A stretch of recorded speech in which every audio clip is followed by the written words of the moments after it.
उत्तर प्रदेश राज्य महिला आयोग की अध्यक्ष बबीता चौहान ने आगरा दौरे के दौरान एतमादपुर सामुदायिक स्वास्थ्य केंद्र और कालिंदी विहार स्थित नारी निकेतन का निरीक्षण किया। इस दौरान जहां सीएचसी में कई खामियों पर उन्होंने अधिकारियों को जमकर फटकार लगाई, वहीं नारी निकेतन की व्यवस्थाओं पर संतोष भी जताया। देखिए रिपोर्ट। आगरा दौरे पर पहुंचे उत्तर प्रदेश राज्य महिला आयोग की अध्यक्ष बबीता चौहान ने सबसे पहले एतमादपुर सामुदायिक स्वास्थ्य केंद्र का निरीक्षण किया। निरीक्षण के दौरान अस्पताल परिसर में फैली गंदगी और कई जरूरी व्यवस्थाओं की कमी देखकर उन्होंने नाराजगी जाहिर की। निरीक्षण के दौरान अस्पताल में सैनिटरी वेंडिंग मशीन नहीं मिली, जिस पर उन्होंने संबंधित अधिकारियों से जवाब तलब किया। इसके अलावा अस्पताल में आग जैसी आपात स्थिति से निपटने के पर्याप्त इंतजाम नहीं पाए गए। इस पर महिला आयोग अध्यक्ष ने अधिकारियों को फटकार लगाते हुए सभी कमियों को जल्द से जल्द दूर करने के निर्देश दिए। उन्होंने कहा कि सरकारी अस्पतालों में मरीजों को बेहतर सुविधाएं मिलना सरकार की प्राथमिकता है और किसी भी प्रकार की लापरवाही बर्दाश्त नहीं की जाएगी। उन्होंने साफ सफाई, सुरक्षा और मूलभूत सुविधाओं को प्राथमिकता के आधार पर दुरुस्त करने के निर्देश दिए। इसके बाद महिला आयोग अध्यक्ष कालिंदी विहार स्थित नारी निकेतन पहुंची, जहां उन्होंने महिलाओं के रहने, भोजन, सुरक्षा और स्वास्थ्य संबंधी व्यवस्थाओं का जायजा लिया। निरीक्षण के दौरान नारी निकेतन की व्यवस्था संतोषजनक मिली।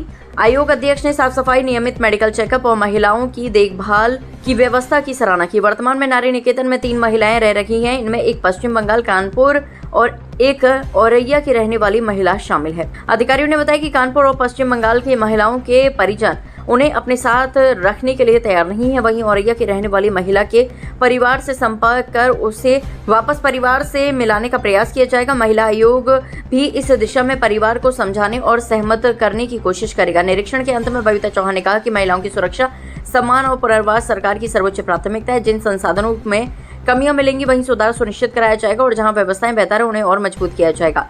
महिला आयोग अध्यक्ष के इस निरीक्षण के बाद अब निगाहें इस बात पर हैं कि एतमादपुर सीएचसी में मिली कमियों को प्रशासन कितनी जल्दी दूर करता है। वहीं नारी निकेतन में रह रही महिलाओं के पुनर्वास की दिशा में भी प्रयास तेज किए जाएंगे। देखिए, इसमें तो मैं यही कहूंगी कि ये तो एक गैंग की तरह काम कर ही रहे हैं और ये धीरे धीरे सब खुल रहे हैं, तो धीरे धीरे पकड़ में आ रहे हैं।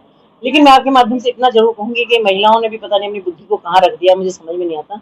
अभी मैं रास्ते में भी आ रही थी तो एक केस अभी मेरे पास सहारनपुर से आया कि जहाँ वो वहाँ उससे बताया गया कि वो पूरा गैंग चल रहा है वहाँ इन्हीं लड़कों का, और वहाँ जो अच्छे घरों की लड़कियां उनको फंसाते हैं और उनसे फिर धन वसूली करते हैं। तो अभी किसी का फोन जिसके पास मेरे पास आया, जिसमें वो पैरवी चाह रहे थे कि एक लड़की है, हिंदू लड़की है, अच्छे परिवार की, जिसने 25 तोले सोना उसने गैंग ने ले लिया वहां जाके। तो मैं तो यही कहना चाहूंगी कि मुझे लगता है जब 25 तोले सोना जाता है तो ऐसा नहीं कि घर वालों की नजर नहीं होगी, क्योंकि कोई एक दिन में नहीं देता, 2 दिन में नहीं देता, 4 दिन में, कम 2, 4, 6 महीने पुरानी ये बात हो गई होती है।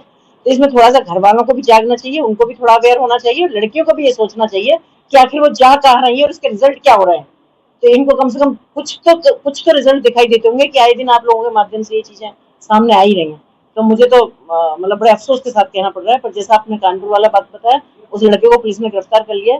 तो पुलिस भी तब पहुंचती है ना जब सारे केस हो जाते हैं, जब सामने वाले वो लुट पिट जाती है सारी तरह से, चाहे वो आर्थिक, शारीरिक, मानसिक, सामाजिक, सब तरह से जब शोषण हो गया होता है तब वो पुलिस में चीजें पहुंचती हैं, तो उसके बाद पकड़े जाती हैं। पर मैं ये कहूंगी कि पुलिस बहुत अच्छा प्रयास कर रही है, सरकार बहुत अच्छा प्रयास कर रही है, जहां भी है उनका तो हमारे माननीय मुख्यमंत्री जी का तो ये कहना है कि जहां भी खुराफाती है उनको जमीन में से खोद के भी निकाल लाएंगे, हम नहीं रोकेंगे।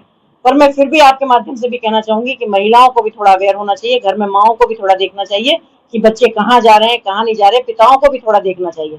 अगर बच्चों की रेकी भी करना पड़े तो कर लेनी चाहिए थोड़ी बहुत, क्योंकि ना समझ बच्चे होते हैं, एक उम्र ऐसी होती है कि बच्चों में थोड़ी भटकाव वाली स्थिति ज्यादा होती है।